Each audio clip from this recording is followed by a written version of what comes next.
Salut les amis, je m'appelle Maxime et aujourd'hui on va voir comment préparer son plan de séance. Dans mon plan de séance, ce que je vais devoir prévoir c'est les workouts, la partie skill ou force, comment je vais gérer mes explications, comment je vais gérer mes échauffements et comment je vais gérer les transitions, la fin de séance, etc. Dans un premier temps, donc, je vais écrire mon workout et je vais écrire le temps que ça me prend. Ici pour l'exemple, je vais avoir un AMRAP de 12 minutes. Donc ce que je vais faire, c'est que je vais prévoir 14 minutes. J'aime bien prévoir 2 minutes de plus. Ça me permet un peu les temps de transition, le matos à aller chercher ou tout ce qui peut se passer que j'aurais pas prévu. En première partie, je vais avoir un skill au snatch, je vais avoir un et de mom sur 4 tours. Donc ça dure 8 minutes. Pareil, je vais prévoir 10 minutes. Du coup, on est déjà à 14 plus 10. On est déjà à 24 minutes juste avec le skill et le workout. En suivant, mes explications, il y aura toujours écrit 5 minutes. Ça change jamais. J'espère faire moins. Idéalement, j'aimerais viser autour de 3. Mais je vais toujours prévoir 5 minutes pour ne pas me mettre en galère par rapport à ça. Et je vais aussi prévoir 5 minutes de fin de séance. Parce que je trouve qu'il est hyper important en fin de séance de pouvoir checker les gens, de pouvoir checker avec eux que tout a été, que c'était ni trop dur ni trop facile, et leur laisser le temps de souffler et ranger leur matériel. Ranger correctement le matériel pour la classe d'après. Et j'aime pas l'idée qu'à la fin du cours, on soit en train de les speeder pour les dégager parce qu'on est trop à cheval sur le second cours. Ça peut arriver sur certaines séances très longues, mais idéalement, on aimerait éviter ça. Donc là, on a 14 minutes de workout, 10 minutes de skill, 10 minutes des deux mômes, sans compter le skill, et 10 minutes pour l'avant, les explications et la fin de séance. Du coup, on est à 34 minutes de séance. Maintenant, ce que je vais vous proposer, moi, c'est d'avoir 10 minutes de warm-up. Le warm-up, comme je vous ai dit dans l'ancienne vidéo, je ne vais pas l'écrire au tableau. Il va y avoir 4-5 minutes sur une partie dynamique. Donc, je vais dire un mouvement, jumping jack, fente avant, burpees, peu importe. Ce que je veux, c'est des mouvements très simples, avec de l'intensité, pour que les gens se mettent en activité. Ça va durer 2, 3, voire 4 minutes, pas plus. Ensuite, je vais passer à la mobilité. Ce que j'aime bien faire, c'est prendre un mouvement qui mobilise la colonne, un mouvement qui ouvre les hanches, un mouvement sur l'ouverture thoracique. Ça va dépendre de ma séance, mais là en l'occurrence ça matche bien vu qu'on a du snatch. L'ouverture thoracique elle est intéressante, la colonne vertébrale elle est intéressante. Vu que c'est du power snatch, l'ouverture de hanche peut-être un peu moins, vous pourrez mettre autre chose.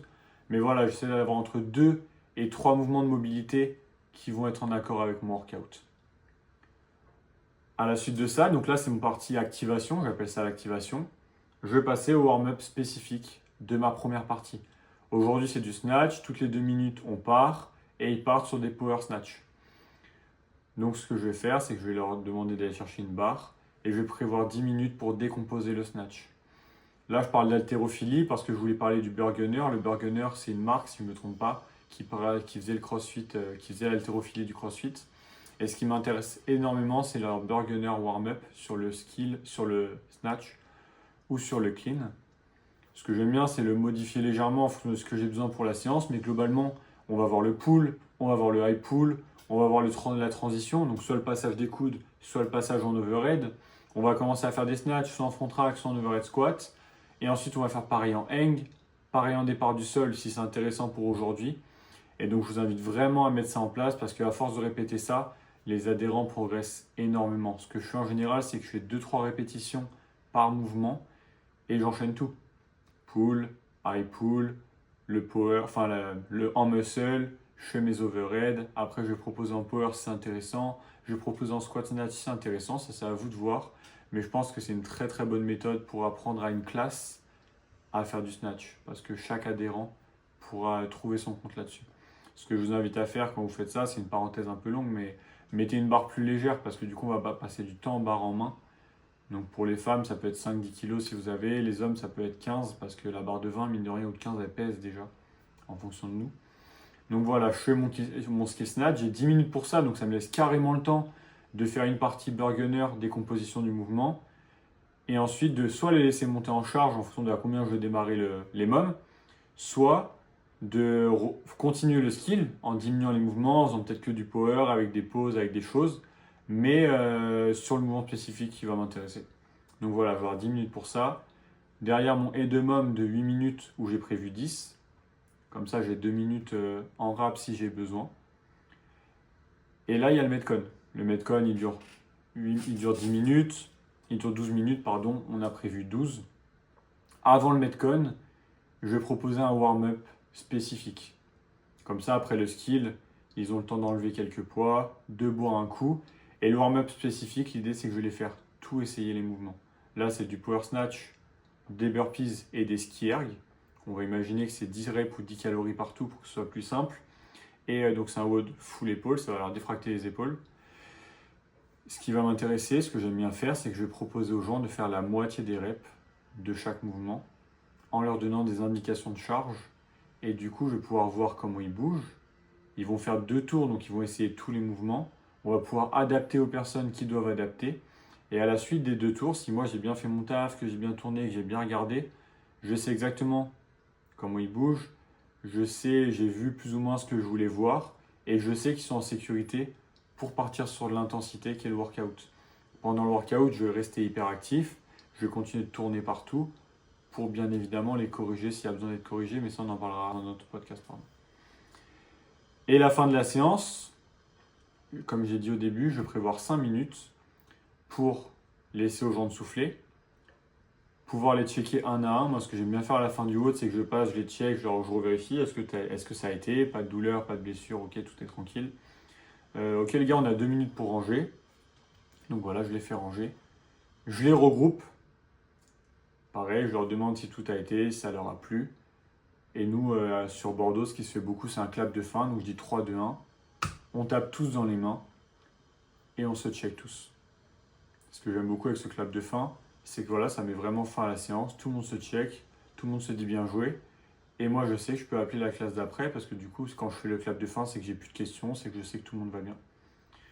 Donc voilà, là sur le papier, avec tout ce que je vous ai donné, la séance elle dure 59 minutes. Dans les faits, elle va durer un petit peu moins parce que j'ai prévu de la marge partout. Mais très souvent, s'il y a vraiment du monde, cette marge, elle va vraiment fondre. Donc j'en aurai besoin. Et cette marge, elle me permet aussi, admettons que je sois en retard, parce que j'ai parlé plus longtemps, il y avait beaucoup de questions, je me suis mélangé les pinceaux, ou mon warm-up, je l'ai fait traîner, voilà, peu importe, on peut avoir pris du retard. Vu que j'ai un peu de marge partout, je vais pouvoir gratter ici et là. Mon warm-up, il n'est pas écrit au tableau, je veux 3-4 minutes de dynamique. Rien ne m'empêche de faire un truc beaucoup plus dynamique, mais que ça dure que 2 minutes. Mon skill, j'ai prévu 10 minutes. Honnêtement, en 6-8 minutes, on peut faire un truc très très cool. Donc je peux grappiller un peu là-dessus. Les 2 mômes x 4, ça c'est difficilement difficile de le réduire.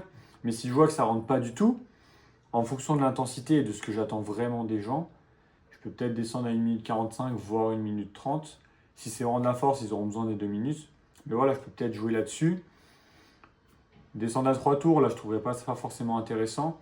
Mais par exemple, si j'avais 5 tours, je pourrais peut-être enlever complètement un tour et passer à 4. Le warm-up spécifique, je peux choisir de ne pas le faire si je suis vraiment à la bourre. Parce que globalement, le ski, normalement, ils savent le faire. Les burpees, il n'y a rien de compliqué. Et le ski, à part les gens pour qui c'est leur première séance, mais du coup, vous allez pouvoir aller les voir au début du WOD pour leur montrer de manière individuelle si vous avez du retard. Le warm-up spécifique, il peut être réduit ou sauté. Ça peut être aussi, on fait un seul tour de chaque mouvement, on check si tout est OK. Et la fin de séance, 5 minutes, c'est relativement long. Quand les gens sont vraiment cramés, le temps que tout le monde range, en général, c'est pas mal. Mais pareil, je sais que j'ai 3 minutes pour ranger la salle. Je peux leur dire, bon les gars, voilà, on a 3 minutes pour ranger, donc là je les laisse moins le temps de traîner au sol, je les aide à ranger, parce que le fait de me voir ranger, ça va aussi les motiver. Si moi je m'assois et que je leur dis, bon les gars, on range vite, ça va pas matcher. Donc voilà, je leur dis, bon les gars, on a 3 minutes, faut pas traîner, on range tout. Tac, j'aide à décharger les barres, j'aide à ranger 1 ou 2 barres. Je dis, moi ce que j'aime bien dire, c'est quand vous avez fini, vous aidez un copain, comme ça tout le monde s'entraide. Franchement, en 2 minutes, c'est réglé.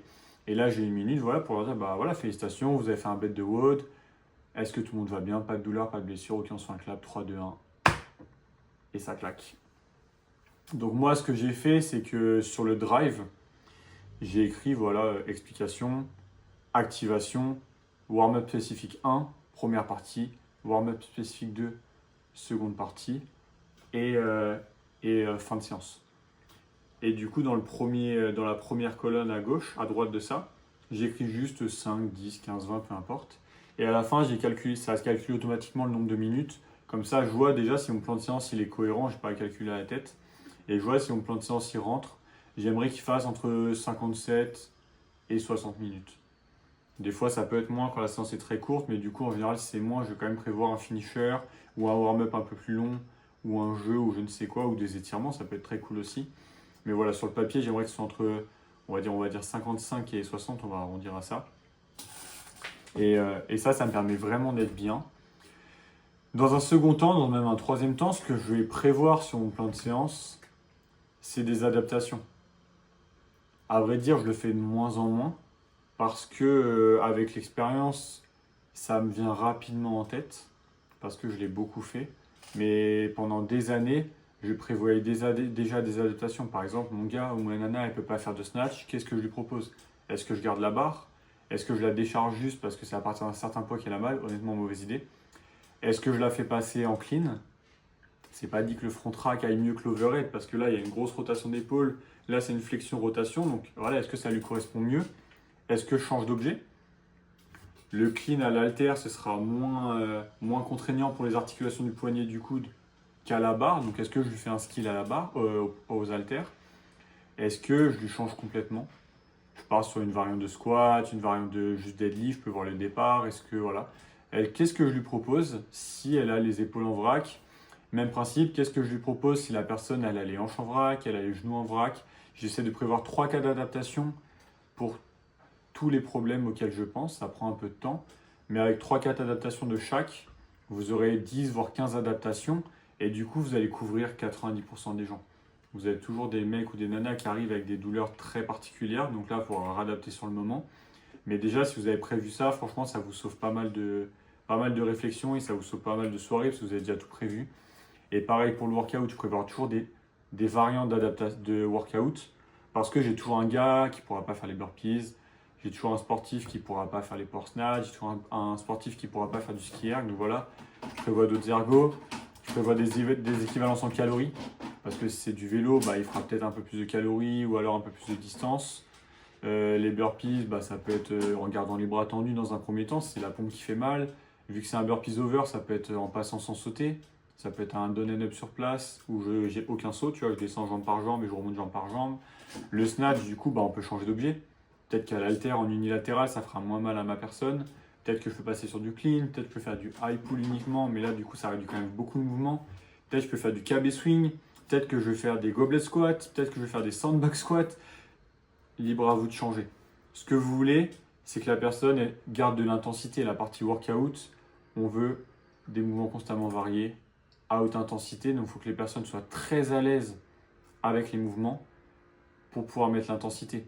Si moi j'ai prévu que les meilleurs feraient 5 tours, les moins bons feront peut-être 4 tours. Déjà, s'ils en font que 3, c'est qu'il y a une trop grosse différence. Donc en gros, voilà, j'ai entre 4 et 5 tours pour tout le monde. S'il y a un pélo qui fait que 2 tours, c'est de ma faute, c'est pas de la sienne, c'est pas qu'il n'est pas allé assez vite, c'est que je ne l'ai pas assez bien adapté. S'il a fait que 2 tours, c'est peut-être que j'aurais pu lui changer le snatch. Si tu vois qu'il met 100 ans à faire avec la barre, franchement, tu t'en fiches. En plein haut, tu lui amènes une haltère, tu te dis on passe à l'haltère, on change. Si tu vois que c'est les burpees, 10 c'est beaucoup mine de rien. Donc ça peut être 4, ça peut être 6, ça peut être 4 sans sauter. Franchement les gars, niveau adaptation, vous avez l'embarras du choix, donc n'hésitez pas à modifier. Il faut que votre personne elle kiffe, elle soit capable de mettre dans l'intensité. Donc voilà, sur le plan de séance, je pense que j'ai tout dit. Si vous avez des questions, vous pouvez les mettre en commentaire et je me ferai un plaisir de répondre dans le prochain workout. Ciao les amis!